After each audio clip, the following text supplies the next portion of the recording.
लागता सुंदर अशी गाडी पळाली, हौशाची गाडी. त्याबद्दल या ठिकाणी संतोष ड्रायव्हर मोरगावकरांना 500 रुपयाचं बक्षीस, आप्पा ड्रायव्हर कारुंडेकरांना 500 रुपयाचं बक्षीस आणि समालोचन करताना या ठिकाणी 500 रुपयाचं बक्षीस. मनापासून धन्यवाद.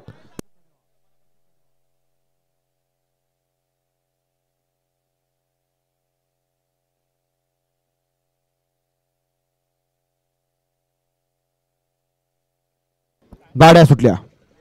गाडा क्रमांक 19 पळतो या मैदानातला अतिशय सुंदर आणि निर्विवाद वर्चस्व प्रकाश ड्रायव्हर चंचलीकरांचं. गाडा क्रमांक 19 निकाला तास क्रमांक 3 वरून धावलेली गाडी. आई तुझा आशीर्वाद जानवाय प्रसन्न आशिष फडतरे मित्र समूह केतन मोरे फडतरवाडी बंटी पाटील महागाव या गाडीचा 1 नंबर आला. इथे बैलगाडी मालकाचा त्यावरती बसलेल्या चालकाचा हार्दिक अभिनंदन. सुंदर अशी गाडी पळाली. डावीला पळाला बंटी पाटील महागावकरांचा, या ठिकाणी शंभू याबरोबर उजवीला पळाला फडतरवाडीकरांचा आदत किंग. सुंदर अशी गाडी पळवली. आता या ठिकाणी प्रकाशनाथ चंचलीकरांनी गाडी सेमीला पात्र. सोडा या ठिकाणी निखिल शेठ देडगे, निखिल शेठ कोरडे खडकवासला या ठिकाणी निखिल शेठ कोरडे खडकवासला आणि प्रवीण शेठ